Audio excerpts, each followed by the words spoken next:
The Secret Garden by Frances Hodgson Burnett. Chapter 3. Across the Moor.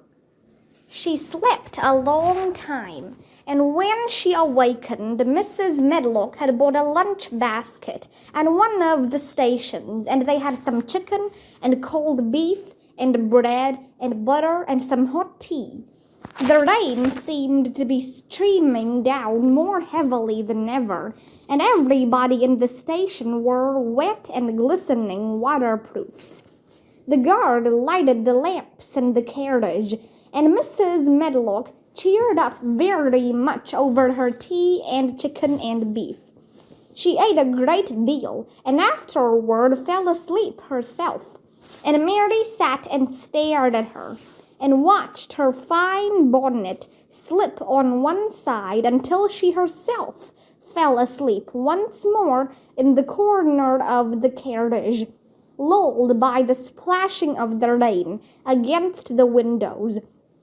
It was quite dark when she awakened again. The train had stopped at a station, and Mrs. Medlock was shaking her. "You have had a sleep," she said. "It's time to open your eyes. We're at Thwaite Station, and we've got a long drive before us." Mary stood up and tried to keep her eyes open while Mrs. Medlock collected her parcels. The little girl did not offer to help her, because in India native servants always picked up or carried things, and it seemed quite proper that other people should wait on one. The station was a small one, and nobody but themselves seemed to be getting out of the train. The station master spoke to Mrs. Medlock in a rough, good-natured way, pronouncing his words in a queer, broad fashion, which Mary found out afterward was Yorkshire. "I see thou's got back," he said, "and thou's brought the young un with thee." "Aye, that's her," answered Mrs. Medlock, speaking with a Yorkshire accent herself, and jerking her head over her shoulder toward Mary. "How's thy missus?" "Well, and now, the carriage is waitin' outside for thee." A brougham stood on the road before the little outside platform. Mary saw that it was a smart carriage, and that it was a smart footman who helped her in. His long waterproof coat and the waterproof covering of his hat were shining and dripping with rain, as everything was, the burly station master included. When he shut the door, mounted the box with the coachman, and they drove off, the little girl found herself seated in a comfortably cushioned corner, but she was not inclined to go to sleep again.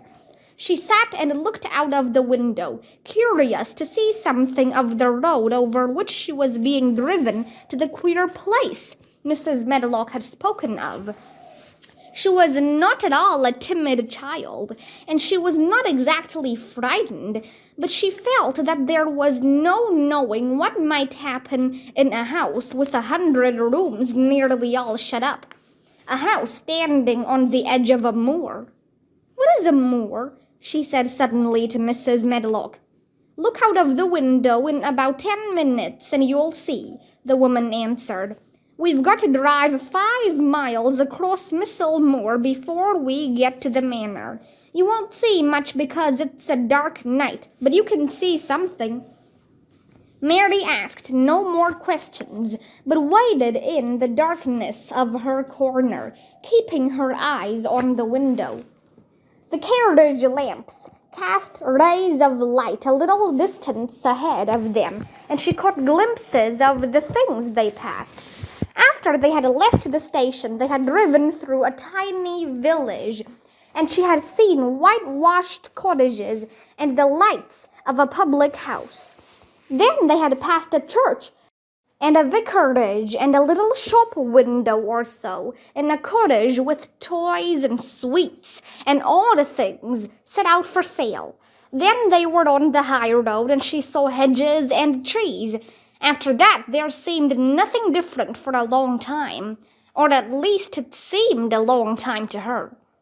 At last the horses began to go more slowly, as if they were climbing uphill, and presently there seemed to be no more hedges and no more trees. She could see nothing, in fact, but a dense darkness on either side. She leaned forward and pressed her face against the window just as the carriage gave a big jolt. "Hey, we're on the moor now, sure enough," said Mrs. Medlock. The carriage lamps shed a yellow light on a rough-looking road, which seemed to be cut through bushes and low-growing things, which ended in the great expanse of dark, apparently spread out before and around them. A wind was rising and making a singular, wild, low, rushing sound. It's not the sea, is it?" said Mary, looking around at her companion. "No, not it," answered Mrs. Medlock. "Nor it isn't fields nor mountains. It's just miles and miles and miles of wild land that nothing grows on but heather and gorse and broom, and nothing lives on but wild ponies and sheep." "I feel as if it might be the sea if there were water on it," said Mary. "It sounds like the sea just now." "That's the wind blowing through the bushes," Mrs. Medlock said. "It's a wild, dreary enough place to my mind, though there's plenty that likes it, particularly when the heather's in bloom."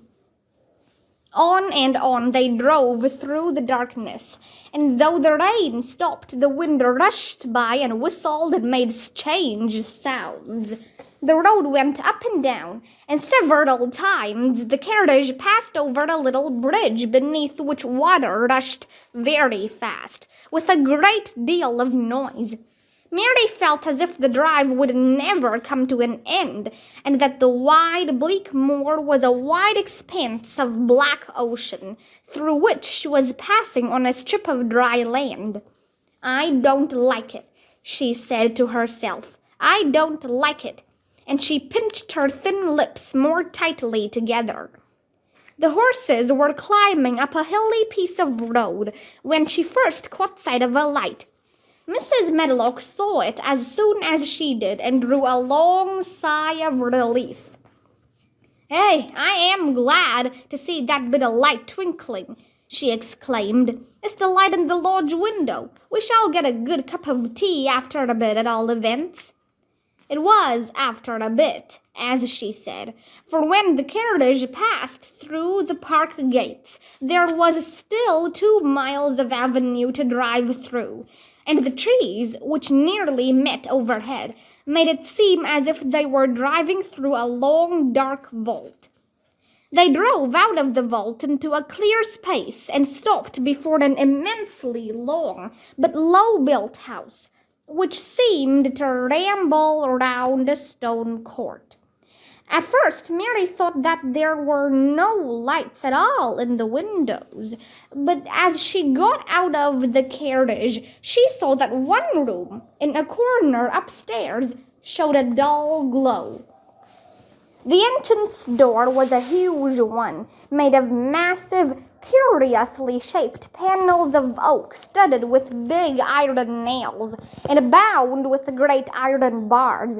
It opened into an enormous hall, which was so dimly lighted that the faces and the portraits on the walls and the figures in the suits of armor made Mary feel that she did not want to look at them. As she stood on the stone floor, she looked a very small, odd little black figure, and she felt as small and lost and odd as she looked. A neat, thin old man stood near the manservant who opened the door for them. "You are to take her to her room," he said in a husky voice. "He doesn't want to see her. He's going to London in the morning." "Very well, Mr. Pitcher," Mrs. Medlock answered. "So long as I know what's expected of me, I can manage." "What's expected of you, Mrs. Medlock," Mr. Pitcher said, "is that you make sure that he's not disturbed and that he doesn't see what he doesn't want to see." And then Mary Lennox was led up a broad staircase and down a long corridor and up a short flight of steps, and through another corridor and another, until a door opened in a wall and she found herself in a room with a fire in it and a supper on a table. Mrs. Medlock said unceremoniously, "Well, here you are. This room and the next are where you'll live, and you must keep to them. Don't you forget that." It was in this way Mistress Mary arrived at Misselthwaite Manor, and she had perhaps never felt quite so contrary in all her life.